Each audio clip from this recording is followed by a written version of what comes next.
যে আমাকে স্যার ভাবার দরকার নেই, স্যার বলারও দরকার নেই। আমি আপনাদের সন্তান হিসেবে এখানে এসেছি, আমি জনগণের পক্ষ থেকে এসেছি, জনগণের দাবি দেওয়া নিয়ে এসেছি, এক নতুন বাংলাদেশের স্বপ্ন নিয়ে এসেছি। এখন আমি আপনাদের কাছে সেই সহযোগিতাটা কামনা করছি। আমরা জানি যে তথ্য ও সম্প্রচার মন্ত্রণালয় একটি রাষ্ট্রের এবং বাংলাদেশের খুবই গুরুত্বপূর্ণ একটি মন্ত্রণালয়, এবং সামগ্রিকভাবে বাংলাদেশের যে মত প্রকাশের স্বাধীনতা, গণমাধ্যমের পরিস্থিতি, সেটা কিন্তু এই মন্ত্রণালয়ের উপর অনেকাংশে নির্ভর করে। আমরা বিভিন্ন সময়ে গণমাধ্যম কর্মীদের থেকে শুনেছি বা আরো বিভিন্ন মানুষের কাছ থেকে শুনেছি যে আমাদের এখানে মত প্রকাশের স্বাধীনতার উপর নানাভাবে বাধা তৈরি করা হয়েছে, এবং যেহেতু ফ্রিডম অফ প্রেস যদি না থাকে, ফ্রিডম অফ স্পিচটি কিন্তু নিশ্চিত হয় না। সেই জায়গায় কিন্তু গণমাধ্যমের স্বাধীনতা নিশ্চিত করতে আমাদের কাজ করতে হবে। সেই জায়গায় বিভিন্ন ধরনের আইন এবং বিধিনিষেধ রয়েছে, যেগুলো নিয়ে সমালোচনা রয়েছে। আমাদের এই আইন এবং বিধিনিষেধগুলো কিন্তু পুনর্বিবেচনা করতে হবে, যাতে বাক স্বাধীনতা বা প্রেসের স্বাধীনতা যাতে সেখানে বাধাগ্রস্ত না হয়। দ্বিতীয়ত, আমাদের এই আন্দোলনে ছাত্র জনতা, শ্রমিকদের পাশাপাশি কিন্তু প্রচুর সাংবাদিক শহীদ হয়েছেন, আহত হয়েছেন।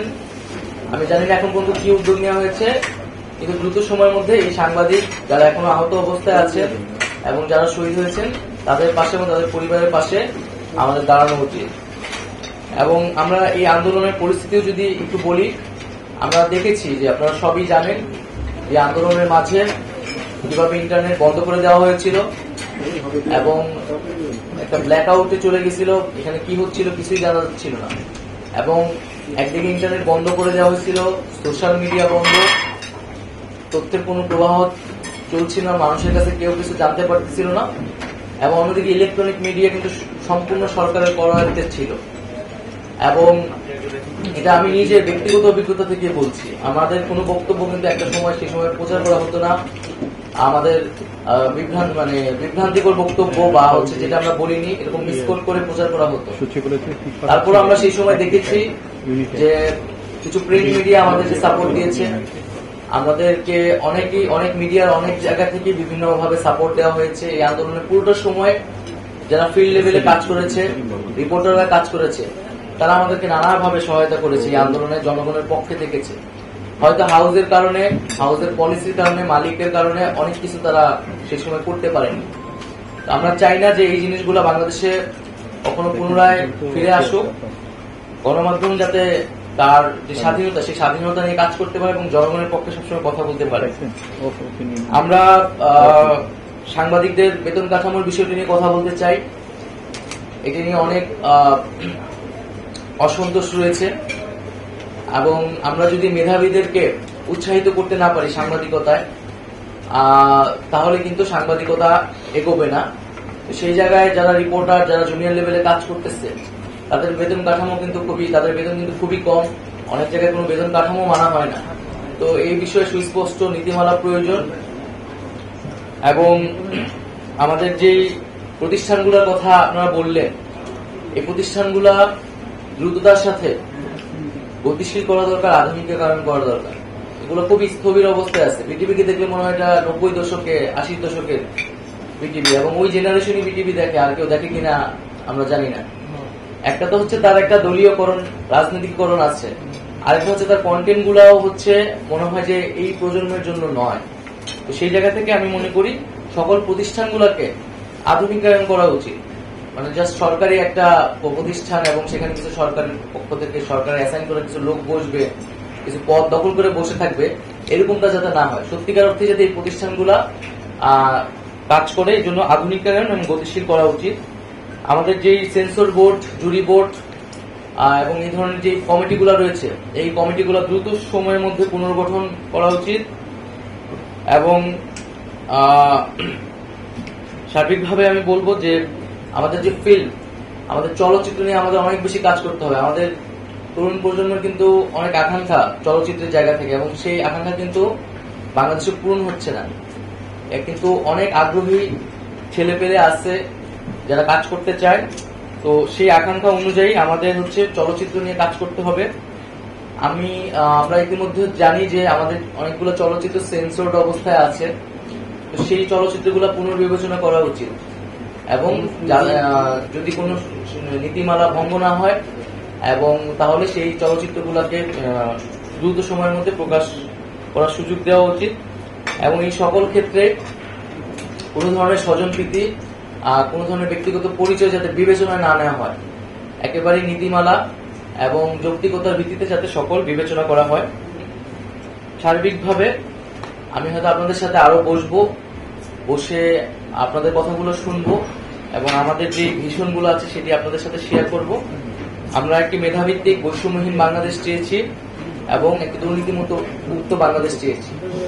সেই আকাঙ্ক্ষায় আমরা বাংলাদেশকে পুনর্গঠন করতে চাচ্ছি সার্বিকভাবে সকল সেক্টরে এবং আপনাদের কাছেও সেই আহ্বানটি থাকবে যে সরকার যে লক্ষ্য নিয়ে কাজ করছে আমরা সকলে একসাথে ঐক্যবদ্ধভাবে বাংলাদেশের মানুষের পক্ষে এই বাংলাদেশটি গড়ে তুলব।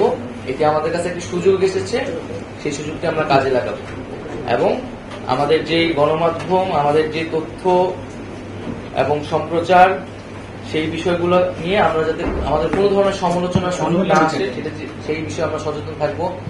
আমরা জানি বিগত সময়গুলোতে গণমাধ্যম বিভিন্ন সূচকে কিন্তু বাংলাদেশের অবস্থান খুবই খারাপ ছিল। দক্ষিণ এশিয়াতে আফগানিস্তানের পরে কিন্তু বাংলাদেশ ছিল, এত নিচের দিকে ছিল। এই বিষয়গুলো কিন্তু আমাদের খুব গুরুত্বের সাথে বিবেচনা করা উচিত, কারণ গণমাধ্যমের স্বাধীনতা কিন্তু গণতন্ত্রের অন্যতম একটি পিলার বলা যায়। তো আমরা যদি গণতন্ত্র চাই, আমাদেরকে গণমাধ্যমের স্বাধীনতা, মানুষের বাক স্বাধীনতা নিশ্চিত করতে হবে। আমি আরেকটি বিষয় উল্লেখ করে শেষ করব যে সাগররণী হত্যাকাণ্ড, এই হত্যাকাণ্ড খুবই বেদনাদায়ক, খুবই নির্মম এবং আমরা জানি এই হত্যাকাণ্ডের বিচার নিয়ে কি পরিমাণ প্রহসন করা হয়েছে, যে বারবার তার প্রতিবেদন গুলা পিছানো হয়েছে। তো এই সাগররণী হত্যাকাণ্ড সহ এই ধরনের যে হত্যাকাণ্ড গুলা হয়েছে, সাংবাদিকদের উপর নিপীড়ন হয়েছে, এই বিষয়গুলোর তদন্ত করতে হবে এবং সরকারের জায়গা থেকে যা ভূমিকা বা মন্ত্রণালয়ের জায়গা থেকে সেই ভূমিকাগুলো আমরা অবশ্যই পালন করব। তো আমি সংক্ষেপে আমার কথা শেষ করছি, এরপরে হয়তো আপনাদের কথা যদি থাকে বা সাংবাদিকদের কথা থাকলে আমি হয়তো বলতে।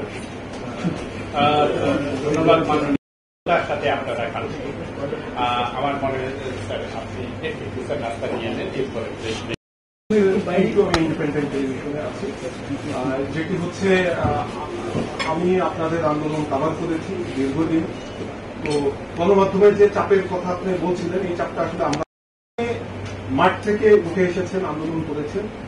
এই গণমাধ্যম আপনাদের কাছে অনেক এক্সপেকটেশন সবার, আপনারা স্থায়ী কোনো সমাধান করবেন কিনা, স্থায়ী কোনো নীতিমালা করবেন কিনা। একটি প্রশ্ন, আরেকটি প্রশ্ন একটু করে রাখি যে আমরা জানি যে অনেক পরিচালকের সিনেমা, তারপরে তাদের যে ওয়েব সিরিজ, যেমন আশফাক মুকুল গতকালকেরই একটি ইন্টারভিউতে সে বলেছে যে তার মহানগর করার পরে তাকে নানা ধরনের সংকটের মধ্য দিয়ে যেতে হয়েছে।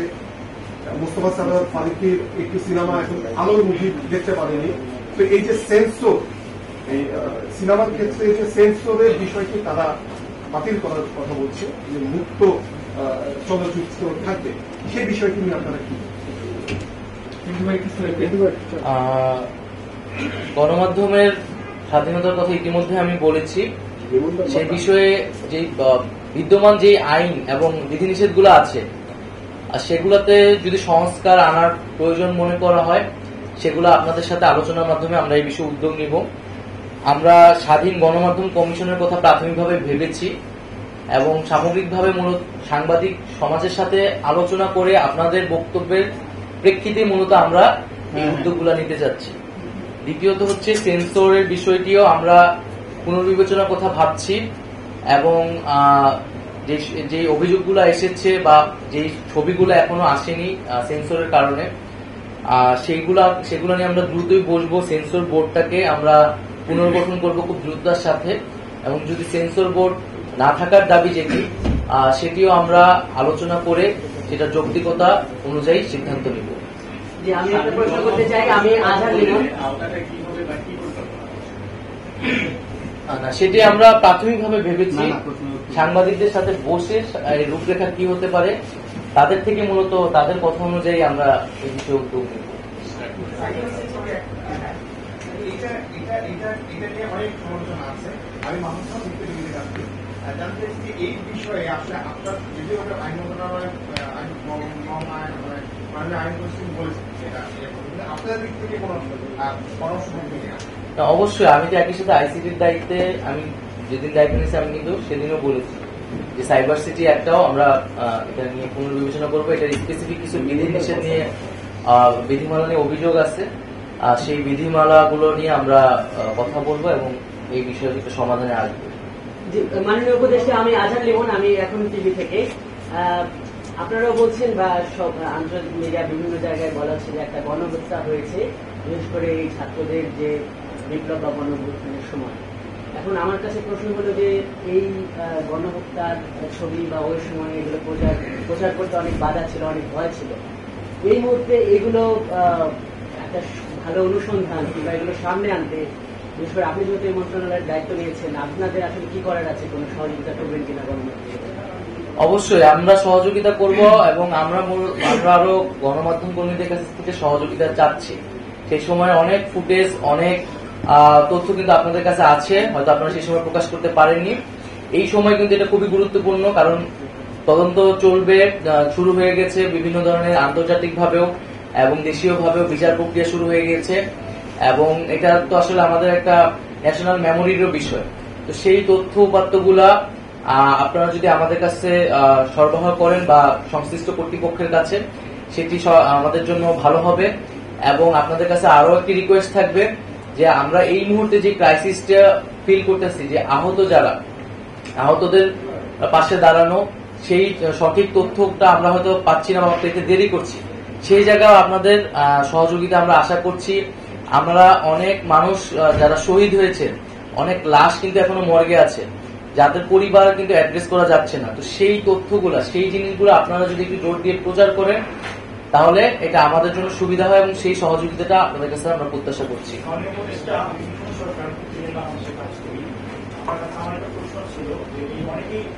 উদ্দেশ্য প্রণোদিত হয়ে ফাইল করার জন্য মামলা চলমান আছে, এখানে অনেকের নাম ব্যবহার করবে। আপনারা একটা সুন্দর দেশ উপহার দিয়েছেন, আমরা স্বাগত জানাচ্ছি। এই ধরনের বিষয়গুলো আপনারা কিভাবে দেখবেন? স্থানীয় পর্যায়ে বিরোধ ছিল অনেকের সুযোগ নিয়ে, ব্যবসা নিয়ে তাদের সুযোগগুলো কাজে লাগবে। থানা পরিষদের সমন্বয় স্থানীয় পর্যায়ের মানুষগুলোর বিষয়গুলো আপনারা কিভাবে দেখবেন? আমরা তো বলেছি আমরা ন্যায় বিচার চাই এবং এখানে যে যারা অপরাধের সাথে জড়িত ছিলেন না, তাদের প্রতি যাতে কোনো ধরনের তাদের বিরুদ্ধে যাতে কোনো ধরনের ব্যবস্থা না নেওয়া হয়, সে বিষয়ে আমাদের নির্দেশনা রয়েছে। এবং মামলাগুলো হলেও সেগুলো কিন্তু সুস্পষ্ট তদন্তের ভিত্তিতে সেই বিষয়ে ব্যবস্থা নেওয়া হবে। এই বিষয়ে কিন্তু আইন মন্ত্রণালয়কে নির্দেশনা দেওয়া আছে।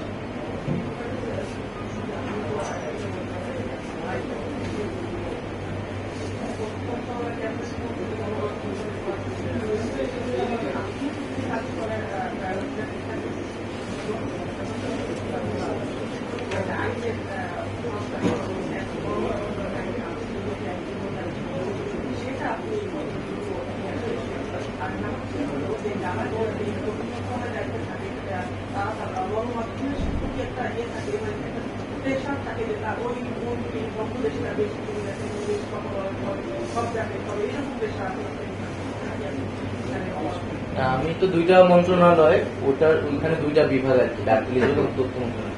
আপনাদের কাছে আমার অনুরোধ থাকবে আমার ছবি যত কম প্রচার করা যায়। আমি তো পালায় পালায় বেড়াইতেছি কয়েকদিন ধরেও, তো খুবই স্পেসিফিক কারণ না ছাড়া বা প্রয়োজন হলে সেটা আমি আহ্বান করব জরুরি প্রয়োজনে, ওই বিষয়ে আমাকে আপনারা হেল্প করবে। আমার ছবি যত কম প্রচার করা যায় না, সেটা তো আমি আমার জায়গা থেকে ইনশিওর করবো। আর আরেকটা কি বিষয় বললেন যে আর আইনের বিষয়টা আমি তো বললাম, আমি তো একদিন হচ্ছে দায়িত্বে এসেছি, সমালোচনাগুলা অ্যাড্রেস করা হবে এবং সাংবাদিকদের সাথে বসে আমি মূলত তাদের পক্ষ থেকে, তাদের কাছ থেকে শুনতে চাই তারা কি ধরনের চ্যালেঞ্জ।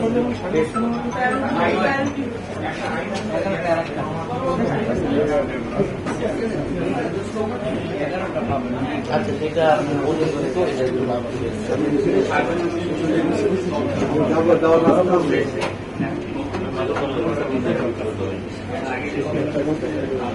আমরা দ্রুত সময়ের মধ্যে এটার বিচার চাচ্ছি।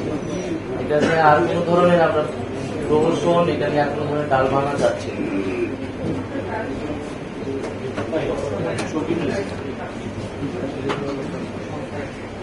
প্রায়োরিটি তো আমরা সব মন্ত্রণালয়ের সর্বক্ষেত্রে একটা কাঠামোগত সংস্কারের কথা ভাবছি, যাতে দীর্ঘমেয়াদী এটার সুফলটা আসে। এবং যেই পয়েন্টগুলো আমরা বললাম যে আসলে আইনের পরিবর্তন, তারপরে বেতনের বিষয়টা নিয়ে আলোচনা করা, এবং হচ্ছে এই প্রতিষ্ঠানগুলা, এই অধীনে যে প্রতিষ্ঠানগুলো রয়েছে সেগুলোর একটা আধুনিকীকরণ করা এবং সার্বিক কাঠামো সংস্কার করা।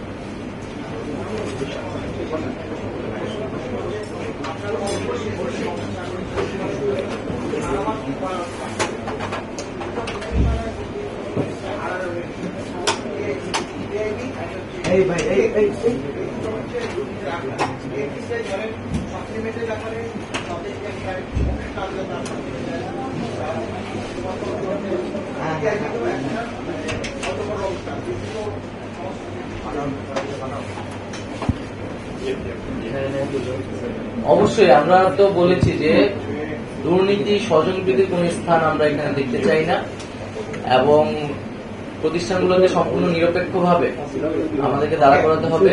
সাংবাদিকদের প্রতিও গণমাধ্যমের প্রতি আহ্বান থাকবে, গণমাধ্যমের সবচেয়ে বড় শক্তির জায়গাটা হচ্ছে নিরপেক্ষতা। এবং আমরা যদি আমাদের বাংলাদেশের গণমাধ্যমের পরিস্থিতি দেখি যে এক ধরনের আওয়ামী লীগ বিএনপির মতো গণমাধ্যমে হচ্ছে এই ধরনের দুইটা ভাগ থাকে। তো এই বিষয়গুলাও গণমাধ্যম কোন বা সাংবাদিকরা বিবেচনা করবেন, যাতে আমরা এই ধরনের রাজনৈতিক বা দলীয়করণ যাতে সাংবাদিকদের ভিতরে না দেখি, আমরা যাতে একটা নিরপেক্ষ জায়গায় জনগণের পক্ষে কথা বলতে পারি।